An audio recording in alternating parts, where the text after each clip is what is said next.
December 7th, 1941. The morning began like any other across the Hawaiian Islands.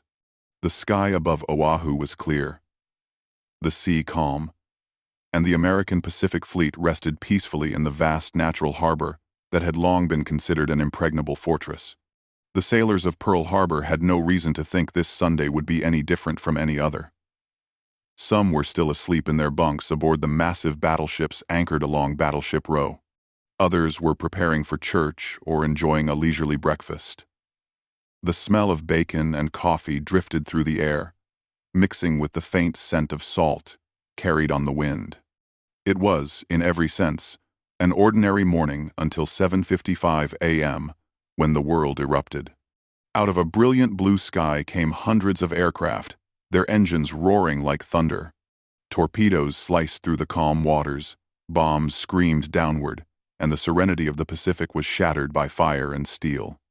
Within minutes, Pearl Harbor, once a symbol of American strength in the Pacific, became a scene of chaos and destruction. Battleships were torn open, planes burned on the runways, and the air was filled with the sounds of explosions, gunfire, and desperate shouts. In just 2 hours, over 2,400 Americans would be dead, and the United States would find itself fully drawn into the greatest conflict in human history. But how did it happen? Why was the world's most advanced navy caught off guard? And what drove Japan, an island nation thousands of miles away, to strike first at one of the most powerful countries on Earth? The answers begin years before that fateful morning, in a world still reeling from the First World War. The road to war. In the early decades of the 20th century, Japan had transformed itself from a feudal island kingdom into a modern industrial power. Victory in the Russo-Japanese War of 1905 had made it the first Asian nation to defeat a major European power in modern times. Pride swelled within the empire. Japan saw itself as the rightful leader of Asia, destined to dominate the region. Yet Japan's ambitions far exceeded its natural resources. The island nation had little oil, few metals, and limited farmland. Its growing population and modern military needed resources to survive and expand. The answer, for Japan's leaders, seemed simple: take what they needed from their neighbors. In 1931, Japan invaded the Chinese province of Manchuria under the false pretense of self-defense, quickly establishing a puppet state known as Manchukuo. The international community condemned the aggression, but no country took decisive action to stop it. The League of Nations protested. Japan withdrew from the organization, and the world moved on. Encouraged by the lack of resistance, Japan pushed further into China, launching a full-scale invasion in 1937. The invasion brought devastation on an unimaginable scale. Cities like Shanghai and Nanjing were bombed and burned. In Nanjing alone, hundreds of thousands of civilians were killed, and countless others brutalized by the Japanese army. The atrocities shocked the world, but still, few nations intervened. The United States, while condemning the violence, remained focused on its own economic depression and largely avoided foreign entanglements. By the late 1930s, Japan's conquests had expanded its empire across much of East Asia, but this expansion came with a cost. Maintaining such vast territories required enormous amounts of oil, steel, and rubber resources Japan could not produce on its own. For decades, Japan had relied heavily on imports from the United States, particularly oil. As Japan continued its military campaigns, American patience began to wear thin. In 1939, the U.S. placed restrictions on the export of aircraft parts and high-grade metals to Japan. The following year, as Japan moved into French Indochina, Washington responded with harsher sanctions. Finally, in July 1941, after Japanese forces occupied southern Indochina and drew closer to British and Dutch colonies, the United States imposed a full oil embargo. Overnight, Japan lost access to nearly 90% of its oil supply. For Japan, the embargo was nothing less than an existential crisis. The empire's massive navy, its air force, its very industry, all ran on imported oil. Without it, the nation would grind to a halt within months.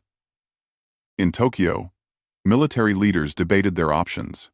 They could bow to American demands and withdraw from China and Indochina, or they could strike quickly to seize the resources they needed by force. The choice was made. Japan would go to war. But even within Japan's leadership, there were doubts. Admiral Isoroku Yamamoto, commander of the Japanese Combined Fleet, was perhaps the most respected military figure in the nation. He had studied at Harvard University, served as a naval attaché in Washington, and admired much about the United States. He knew the industrial potential and resilience of the American people. He is said to have warned, "If we are ordered to fight, I shall run wild for 6 months, but I can promise no victory thereafter." Yamamoto understood the risk, but duty and honor compelled him to act. If war was inevitable, he reasoned, Japan's only hope was to strike the first blow so devastating that the United States would be too shocked to resist. That strike, he decided, would come at Pearl Harbor. Part 2. The Plan. By mid-1941, the idea of attacking Pearl Harbor had moved from theory to planning. Yamamoto and his staff designed one of the most daring military operations in modern history. A surprise air assault launched from aircraft carriers over 3,000 miles away. The plan's goal was to destroy the U.S. Pacific Fleet in a single morning, ensuring Japan's dominance in the Pacific for at least a year. With America's battleships and aircraft carriers sunk, Japan could move unopposed through Southeast Asia and the Pacific Islands, capturing vital oil fields in the Dutch East Indies and British Malaya. Once entrenched, Japan believed the United States would have no choice but to negotiate peace. The plan was as complex as it was audacious. 6 aircraft carriers, Akagi, Kaga, Soru, Hiru, Shokaku, and Zuikaku, would form the core of the strike force, supported by battleships, cruisers, destroyers, and submarines. In total, the task force would include over 30 ships and more than 350 aircraft. To maintain secrecy, the fleet would travel north, through the stormy waters of the North Pacific, far from normal shipping lanes. Radio silence would be absolute. No transmissions would be sent. Even other branches of Japan's military were kept unaware of the fleet's destination. Only a handful of top officers knew the truth.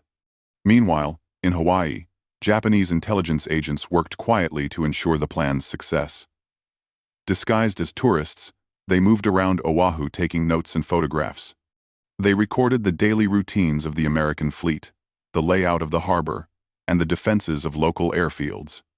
Reports were sent back to Tokyo through coded messages, providing Yamamoto's staff with an exact picture of their target. In Tokyo, diplomats continued to negotiate with the United States. The Japanese government publicly maintained a posture of peace while secretly preparing for war. By early December, negotiations had reached their breaking point. Washington demanded that Japan withdraw from China. Japan refused. As the carriers steamed eastward, Tokyo prepared a long, coded message, a 14-part note that would formally end diplomatic relations with the United States. It was intended to be delivered to Secretary of State Cordell Hull just before the attack began, giving Japan the appearance of having declared war honorably. But the code was complex, and the typing slow. The message arrived hours too late. When Japanese planes struck Pearl Harbor, the United States was still technically at peace. The fleet reached its launch point, 230 miles north of Oahu, in the early hours of December 7th. The seas were calm, the weather clear. Before dawn, the decks of the Japanese carriers came alive with activity. Pilots climbed into their cockpits. Mechanics armed torpedoes and bombs. On the carrier Akagi, Commander Mitsuo Fuchida prepared to lead the first wave. At 6 a.m., The first planes began to take off torpedo bombers, dive bombers, and fighters. The rising sun was painted on their wings. Behind them, a second wave waited, ready to follow. The fate of nations now hung on the next few hours. Far below, in the quiet of the harbor, the men of the U. Part 3. The calm before the storm. In Hawaii, the first light of dawn crept over the mountains of Oahu. Palm trees swayed gently in the breeze, and the scent of flowers drifted through the warm morning air. For most Americans stationed there, it was a quiet, peaceful Sunday, the kind of morning that seemed to belong to paradise.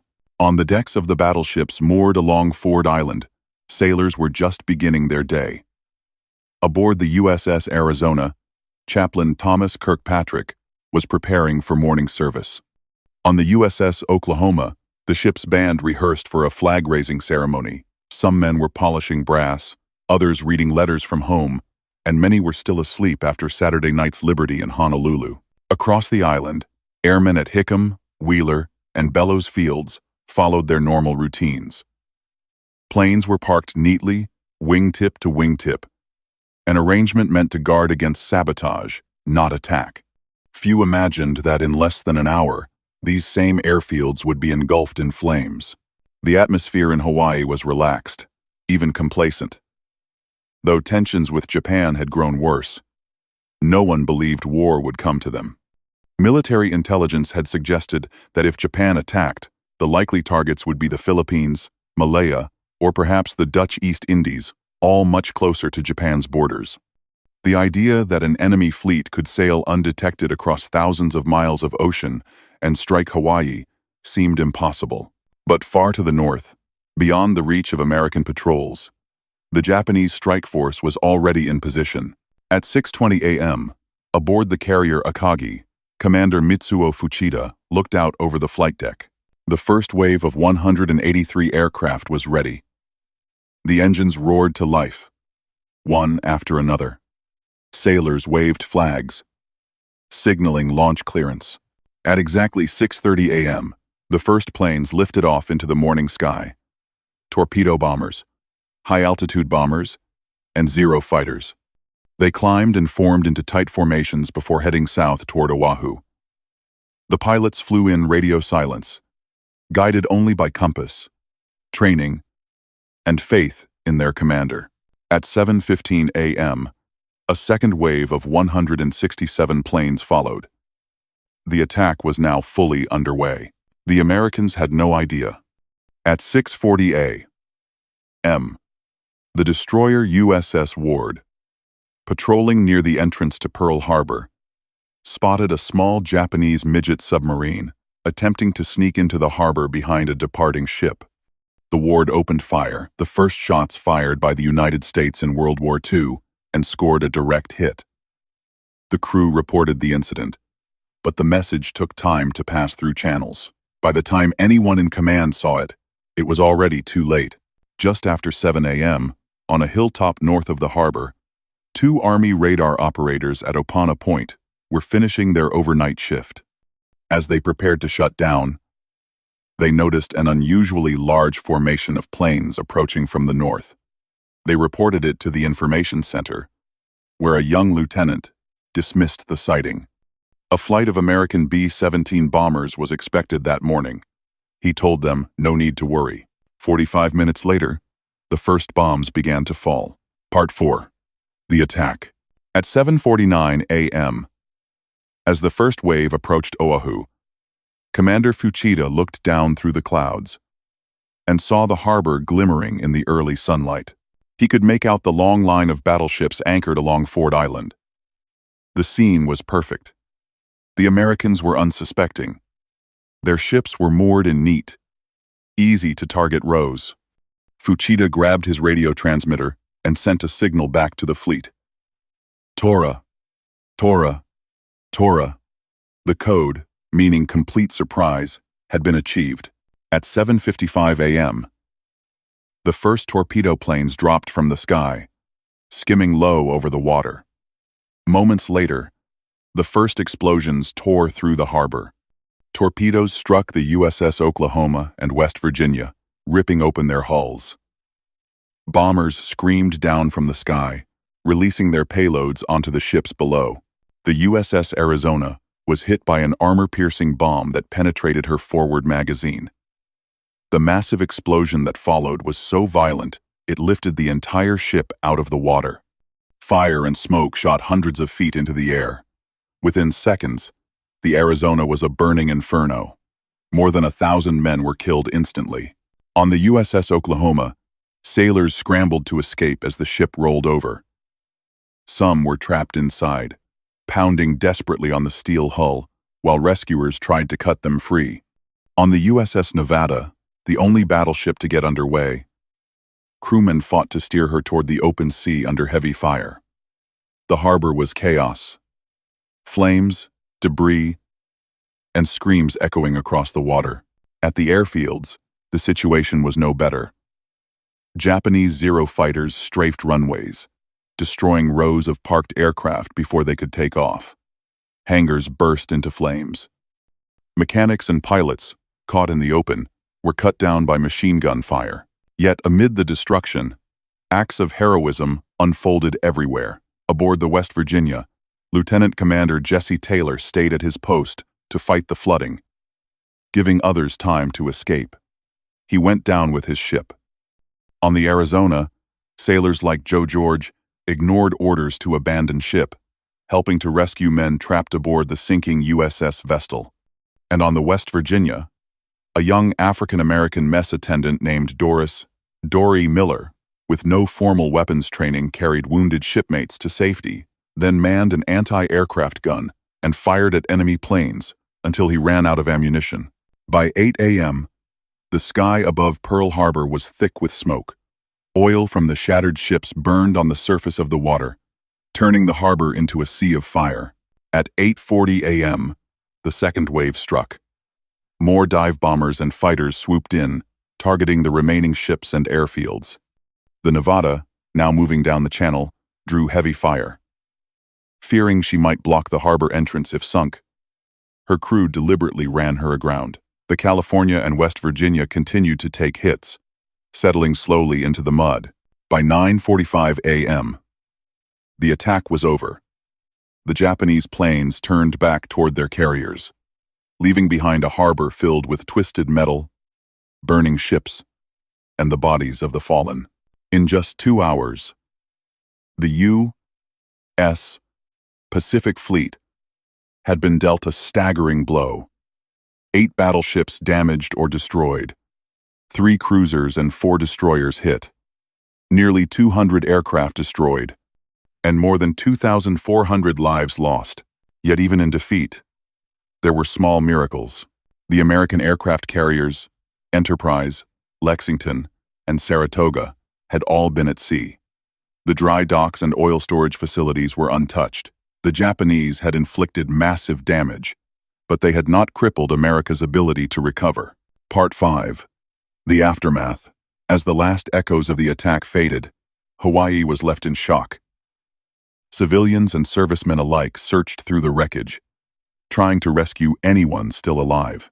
At Pearl Harbor, divers worked frantically to save men trapped below decks. In the days that followed, some sailors were pulled out alive after being sealed inside their ships for more than 24 hours. Others were not so fortunate. The harbor itself became a graveyard, a silent resting place for hundreds who would never return home. News of the attack raced across the Pacific. In Washington, D.C., it reached the White House just after 1:30 p.m. President Franklin D. Roosevelt, who had long feared such a strike but hoped to avoid war, listened grimly as reports confirmed the devastation.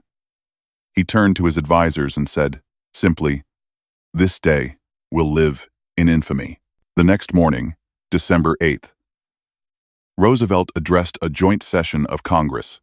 His voice was calm but filled with controlled fury as he declared that the United States had been suddenly and deliberately attacked by naval and air forces of the Empire of Japan. He asked for and received a declaration of war. Within hours, America was fully at war in the Pacific. Across the nation, outrage and determination replaced shock. Men lined up at recruiting offices.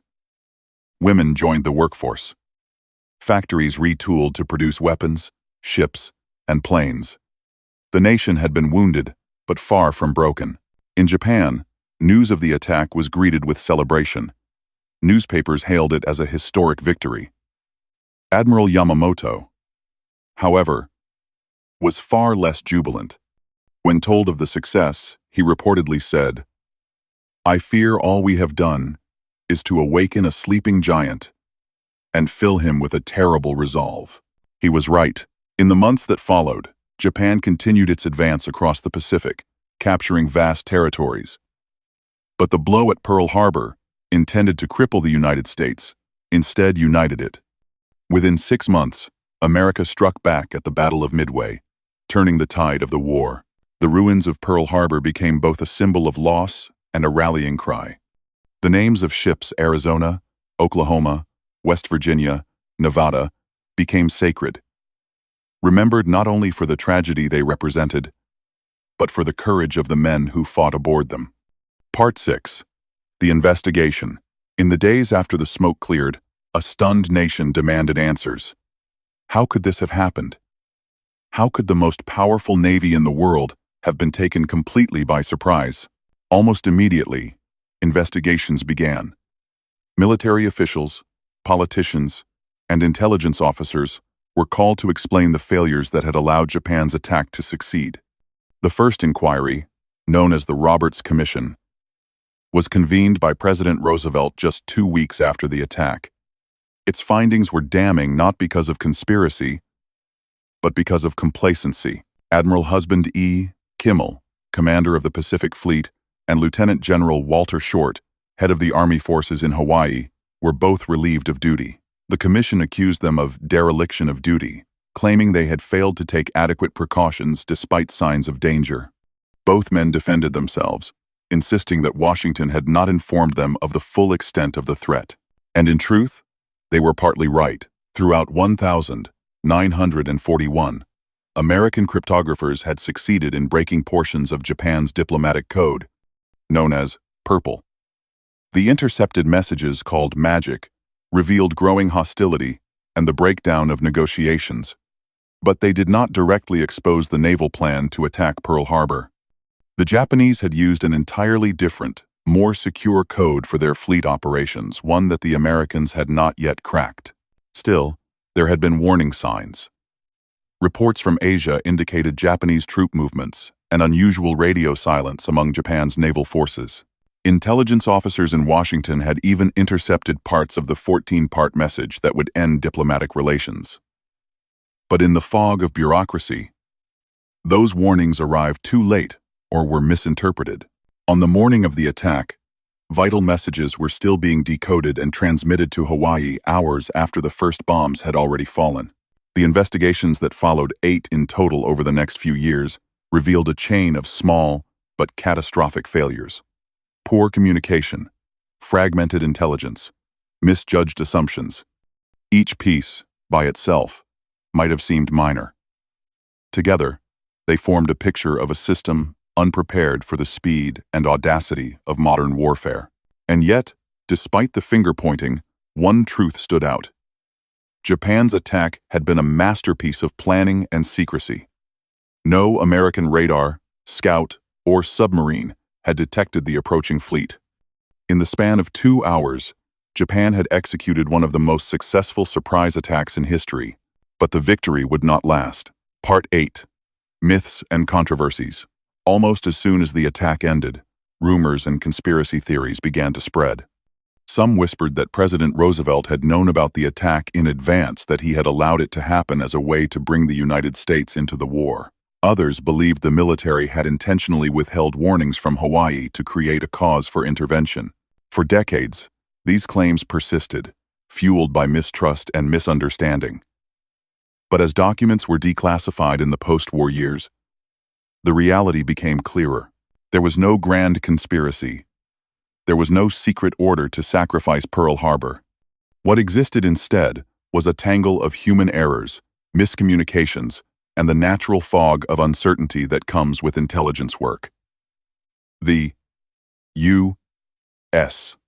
had broken parts of Japan's diplomatic code, but not the naval one. American analysts expected Japan to strike, but they believed it would happen in Southeast Asia, not thousands of miles across the Pacific. The theory that Roosevelt let it happen ignores the enormous political risk such an act would have carried, and the fact that America's Pacific Fleet was nearly destroyed in the process. No rational leader would willingly accept such devastation. Still, the attack exposed serious flaws in America's readiness. Inter-service rivalries between the Army and Navy had created gaps in communication. Critical intelligence was scattered across agencies that rarely shared information. The technology for radar and early warning existed, but was poorly coordinated. In the years after the war, many of these failures would shape new systems, including the creation of unified commands, centralized intelligence, and, eventually, the Department of Defense. Another persistent myth is that Japan's attack was completely unprovoked. In truth, tensions between the two nations had been escalating for years. Japan's expansion across Asia and the Pacific, its alliance with Nazi Germany and Fascist Italy, and its invasion of China had brought it into direct conflict with American interests. The U.S. oil embargo and economic sanctions were not acts of aggression, but attempts to restrain Japan's militarism without war. But to the Japanese high command, those sanctions felt like strangulation. War was seen as the only alternative to national collapse. When viewed through that lens, Pearl Harbor was not madness, it was desperation, born of a belief that time and fate had forced Japan's hand. Part 7. The Legacy of Pearl Harbor. In the weeks that followed the attack, recovery efforts began in earnest. Divers worked in dangerous conditions to salvage what they could from the sunken ships. One by one, many vessels were raised, repaired, and returned to service, a symbol of America's determination to rebuild. The USS West Virginia, California, and Nevada all fought again later in the war. Even the Oklahoma, though too damaged to repair, was refloated and studied before she finally sank under tow in 1947. But the Arizona was left where she fell. Her shattered hull became a tomb for 1,177 men, a silent memorial to sacrifice. To this day, oil still seeps from her wreck, rising to the surface in small, glistening drops. Locals call them the Tears of the Arizona. The memory of Pearl Harbor burned deeply into the American spirit. It erased isolationism overnight and united the country in a common cause. Across the United States, enlistment offices overflowed. Factories shifted from consumer goods to weapons production. The same nation that had been reluctant to enter the war became a global arsenal of democracy. Japan had hoped the shock of Pearl Harbor would force America to its knees. Instead, it had awakened a giant. Admiral Yamamoto's prophecy came true with haunting accuracy. Within 6 months, at the Battle of Midway, the same carriers that had attacked Pearl Harbor were sunk by American planes. The tide of war turned, and from that moment, Japan would never again hold the advantage. By 1945, after years of brutal fighting, Japan lay in ruins, its empire destroyed. The war it had begun in pursuit of security ended in defeat and devastation. And yet, out of that destruction came transformation. Japan would rise again, not as a military power, but as a peaceful and democratic nation allied with the same country it once attacked. For the United States, Pearl Harbor became more than a battle, it became a symbol, a reminder of the price of complacency, the dangers of underestimating an enemy, and the resilience of a people united in crisis. Every December 7th, at 7:55 a.m., survivors, families, and visitors gather at Pearl Harbor. As the sun rises over the calm waters, the names of the fallen are read aloud. The world has changed, but the echoes of that day remain. Remember Pearl Harbor, The phrase became both a battle cry and a lesson. It stands as a warning from history that peace can be fragile, that vigilance must never fade, and that even from the darkest moments, courage and unity can forge a new future. The attack that was meant to destroy America's will instead defined its resolve. Out of fire and loss came determination, and out of tragedy, transformation. December 7th, 1941, a date which still lives in infamy and in memory.